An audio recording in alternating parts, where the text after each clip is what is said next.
What is going on, guys? It is that time of the week again where I am going through my top player prop picks for this NFL Week 13. We already have 4 games under our belt this week, so only 11 games to work from on Sunday, one on Monday that I do have one pick for.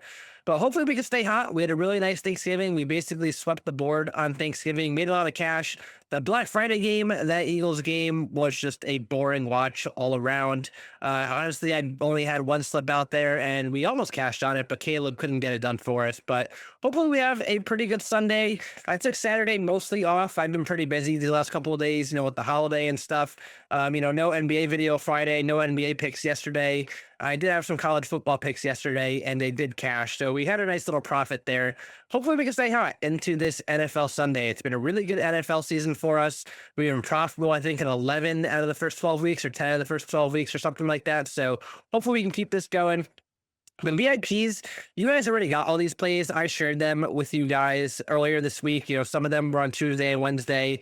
Others I posted on Friday and Saturday too. Obviously, this week's it all gets scrambled with the holiday and stuff. But if you want to become a VIP, today is the final day to take advantage of my big promotion. So the big one is the $100 annual subscription.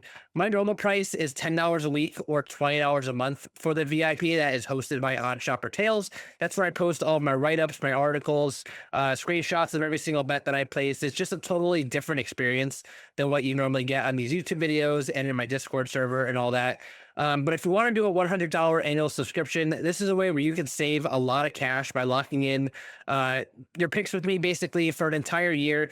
And something good about this promotion is if you subscribe at this $100 promotion, you are locked into this price forever. So if the normal price of the yearly membership is about like $180 right now, if that were to go up in the future, you would still be locked in at this $100. So if you want to take advantage of this promotion, use the link in the description below and it should automatically apply the discount. Or if you go through like my link tree or the link in the Discord or something, use promo code 1000 and that will apply this discount as well. Also have one more really big promotion I don't have a graphic for though, and this one's probably more suited for a lot of the casual people or a lot of people who are just finding me too. Basically, today's the last day for it as well, since the last day in November. I am offering $1 for an entire month of VIP. All you have to do is use the link in the description below, go over to the monthly subscription and use promo code the number one and then Dolla, Dolla. One Dolla, and that will get you a $1 VIP for the entire month of December, basically for you. So through the end of the year, that's for anybody. That's only going to be valid for this next day or so. If you have trouble finding it or something, if you go into the Discord server, which is completely free to join, you don't need to be a VIP to be a member of the Discord. But if you are in the Discord, you'll see all the information in there. So the link to join the Discord is in the pinned comment below. That's enough of me yapping. Let's get into the plays here. The website that I'm showing you guys on the screen is outlier.bet. This is the website and the app that I use literally for all of my research. This is the only tool that you need in general to find winning bets for all these sports. And honestly, it is a paid subscription website, but you'll get your money's worth, honestly, within a week. So it's super worth it. I use it every single day. If you want a 7-day free trial to Outlier, there is a link located below as well, but you can get the 7-day free trial. But I've got a handful of bets today. This video is probably going to be long just because I've been yapping for 5 minutes now and I haven't really even gotten to a play just yet. So I actually have, what's that? 1, 2, 3, 4, 5, 6, 7 straight bets for you guys this week. And I have 4 or 5 parlay fillers for you guys. So let's jump into it. Let's go into the plays here. The first one I want to talk about is going to be this George Kittle longest reception. I got this number at 20.5. Actually, I might have got it at 19.5 is what I got it at. I got it at 19.5, but it's gone down. It's actually down to like 18.5 now. I think I saw recently on PrizePicks and Underdog. You have to shop around. I don't think Outliers updated it for just yet, but I definitely saw it as a lower line because I did make another slip with the George Kittle play. So something with this is a lot of people are going to try to talk you off this because of the weather in Cleveland. It's going to be snowy. It's going to be rainy. It's just a crappy day. Just know that what you're seeing on social media and like the news and stuff is always completely blown out of proportion. and all these Twitter weathermen and stuff, they need to create hype because that's how they get their engagement. When in reality, the weather situation in football, as yes, it does affect the passing game slightly, but it's a much significant, like, it really doesn't really matter as much as people make it seem out to be. Unless it's like one of those massive blizzard games, like we see in Buffalo, usually once a year, maybe, where it's like 2 feet of snow on the ground. It's so difficult to play in. When it's a game that's going to be like this in Cleveland tomorrow, yes, you should dock the passing game, but not as much as you really think. So you're going to see a lot of these lines come down for the receiving props on the Browns and the 49ers. Not that they were very high anyway to begin with, but just so you know, I personally wouldn't be afraid of it. But anyways, we're with this George Kittle over longest reception. He's gone over this number in 10 out of his last 12 games, with Purdy going back to last season. So filtering for games with Brock Purdy. 2 out of 3 this year, 25-yard reception last game with Carolina that we actually cashed in. And then we also, last year, he went over this number 10 out of 13 times. But he's actually on a run of 10 out of his last 12 with Purdy at quarterback. That's the main reasoning behind this. The Browns, they are a very strong defense, but honestly, their weakest point is against the tight ends this year. I'm just not afraid of it. I'm not afraid of the weather. It is a slight concern because the number did go down slightly from what I got it from before. I want to say it's 16.5, but I can't remember for the life of me what it is now. But anyways, I'm still comfortable taking this play with George Kittle because it's not like they're going to completely abandon the pass just because it's kind of crappy weather out there. Next play, we're adding over to the Jags and the Titans. Hopefully a little bit better weather there than they're getting up in Cleveland. But we're in with Tajay Spears over 17.5 receiving yards. I have noticed that this line was bumped up to 18.5, which is just 1 point. So nothing too significant. It matters slightly, but I'll talk about the 17.5. I would take the 18.5 too, since it is only the 1 yard. But Spears is the receiving running back for the Titans. Tony Pollard's the main guy. Spears is kind of the third down slash, the receiving running back, basically. And he's actually second on the team in targets this year in general. Over the last couple of weeks, without Calvin Ridley and everything, the team has definitely changed. They're not a high volume passing attack by any means. But he's gone over this number in 6 out of 7 games this year, and he's averaging 21.1 receiving yards per game. The Jaguars are allowing the 11th most receiving yards per game to running backs this year at 34.8 per game, and they've actually allowed 9 other running backs to go over this number against them this year. I think it's a solid spot for Spears. He's been getting over this number for us. I considered going with his receptions prop, but I couldn't find a 2.5. I was only able to find a 3.5 that seemed worthwhile. You could go with the 2.5 if you want to, or even 1.5. Wow, these lines weren't posted when I looked earlier, but solid props on Tajay Spears. You could go with the receptions, you could go with the receiving yards, whichever you prefer. Anyways, that's Tajay Spears over 17.5 receiving yards, and 18.5 is that's the number you get. I like the number there too. The next play is something that you won't be able to find on PrizePicks or Underdog, most likely. It's going to be hard to find on most sports books at this point. But I'm actually on Tua. Tua's under 223.5 passing yards is the number that I got. And I got that on Hard Rock earlier this week. I think the line has moved pretty significant at this point. It's down to 214.5 on PrizePicks. So I'll talk about it for the 223, and then I'll mention what I would do at 214.5. Basically, Tua's gone under this number in 5 out of 7 games this season since the Tyreek Hill injury. So if I filter for games without Tyreek Hill, you see 5 out of 7 games, he's averaging 195.9 passing yards per game. The main reason for this, though, is the Saints' pass defense. They're actually pretty good, surprisingly. They're not giving up a lot of yards this year. They've only allowed 3 quarterbacks on the entire season to throw for 218 or more yards against them, and that was Matt Stafford, Mac Jones, and Drake May. Tua, he's so hit or miss this year. I do trust this Saints defense, even though that's crazy to say, because they're not a really good team, to at least hold Tua here in this situation. And like I said, I only got this on Hard Rock. You're only going to find this number on Profit X at this point. At 214.5 on PrizePicks, you could take it. It's definitely a bit more risky. I personally didn't. I just made the straight bet on Hard Rock at 223, just because the line was so different. Actually, it was at like 219.5 on PrizePicks where I placed it on Hard Rock. I don't know. That's up to you. I'll leave that up to you guys. The 214.5 is just a little bit too low for me. But that being said, they've only allowed three quarterbacks to go over that number this year. So um, I'll just leave it up to you. But that's my thoughts behind the play for Tua this week. We'll head over to the Monday night game here just to mention it because it's next in the list. That I posted I list them just as I find them basically.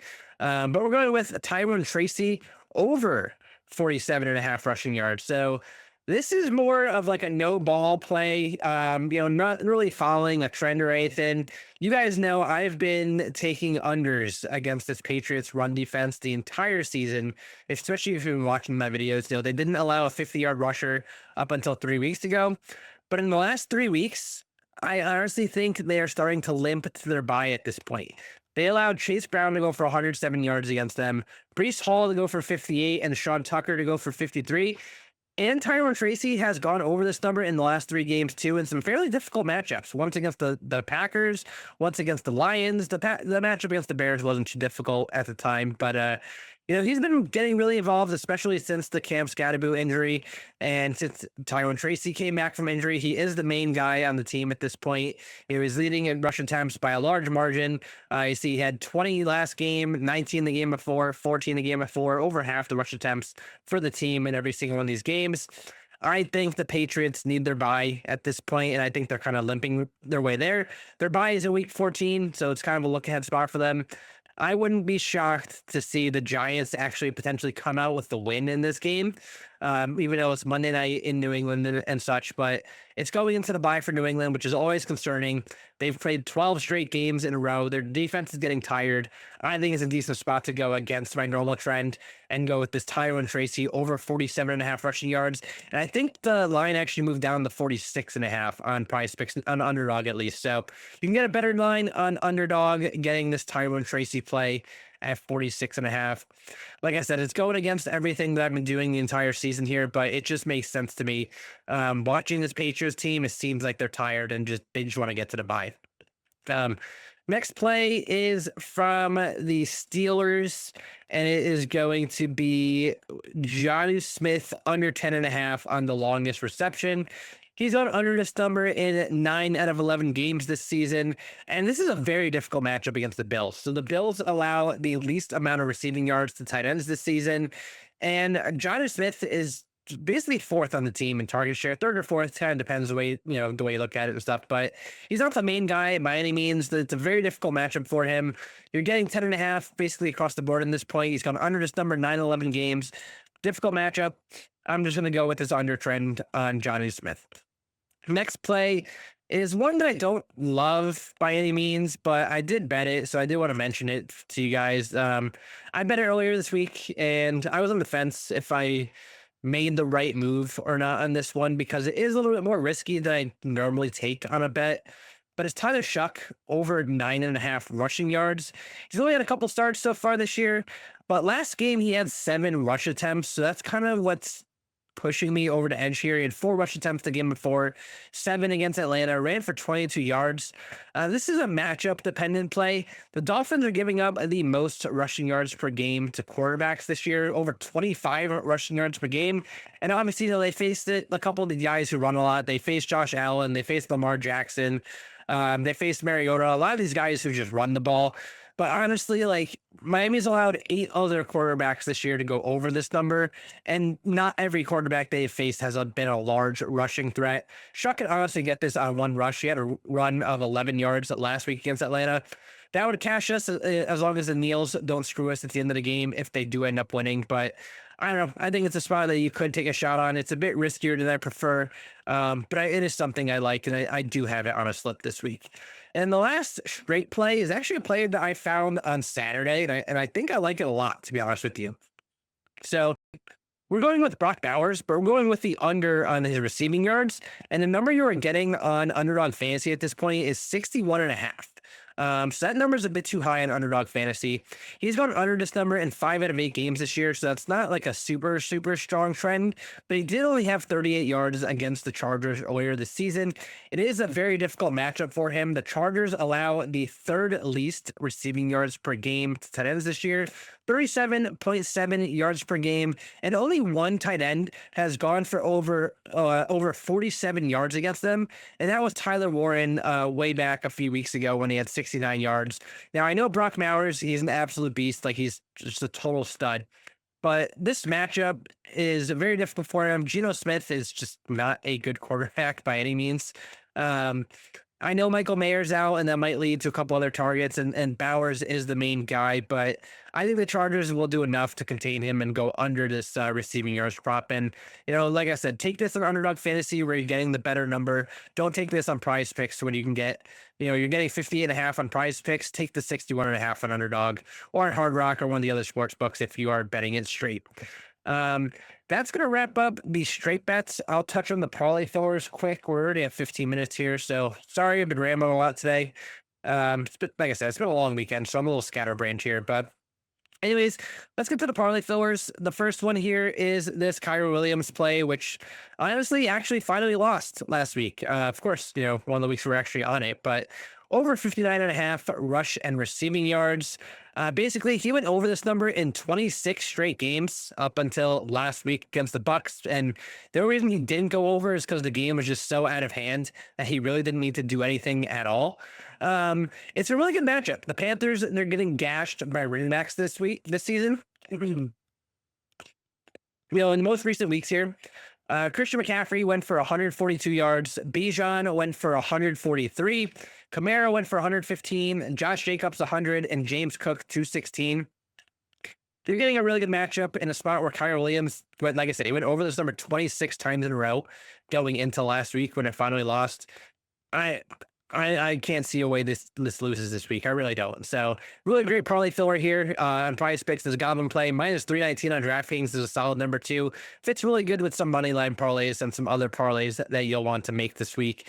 Heading over to the Bills and the Steelers for the other parlay fillers. I have 2 from this game. The first one is Josh Allen over 199.5 passing yards. He's gone over this number 8 out of 11 games this year, averaging 246.3 passing yards per game. Preferably, when I'm looking at a parlay filler, I'd like to get closer to 90% on the hit rate, but this is a matchup-driven play. The Steelers have allowed every single quarterback they have faced this year to have 199 or more yards against them. Josh Allen is just next up on the list. I'll just keep doing this every week for the rest of the season, most likely. So Josh Allen, over 199.5 passing yards as a Goblin play on PrizePicks, minus 298 on DraftKings. Solid parlay piece over there, too. Same game we're going to stick with here. We're going with Dalton Kincaid coming back from the injury. He has gone over this number, this 19.5 receiving yards prop in all 8 games this season, averaging 56 yards per game. I don't have many concerns that he'll be limited too much. He only missed a few weeks here, so he hasn't been out for a long time. But same matchup as Josh Allen. It's the Steelers' really bad pass defense, even though they have picked it up in recent weeks a little bit. But I think Buffalo has their way with them in the passing offense. They allow 66.1 receiving yards per game to tight ends this season, and they've actually allowed 14 other tight ends to already have 20 or more yards against them this year, too. So Kincaid, over 19.5 receiving yards, is the next parlay filler. And then the final one for the day is another one that I don't love, but I like it a lot, and I do have it in a slip, so I do want to mention it. It's Chig Okonkwo over 1.5 receptions for the Titans. The Jaguars are allowing the 3rd most receptions per game to tight ends this season at 6.7 per game. And they've allowed 15 other tight ends this year to have 2 or more catches against them. Chig has gone over this number 9 out of 11 games, and he's actually went over this number in the last 2 games against the Jags. Granted, they were both last season, different quarterback and everything, but he is up there on the team in target share, currently number 2. Gunnar Helm might be the one who gets some of the catches too. You could go with Helm if you want, but I don't know. I'm a little bit more confident in Chig, but either or works in this scenario, or both. You could go both of them, and if Chig does miss, you'll just go with Helm. So either or works. If Chig misses, go with Helm. If Chig doesn't miss, go with Chig. And that's gonna wrap it up there. So hopefully you get some winners from these plays. If you like this video, I know I make them pretty casual, super late at night on Saturday night.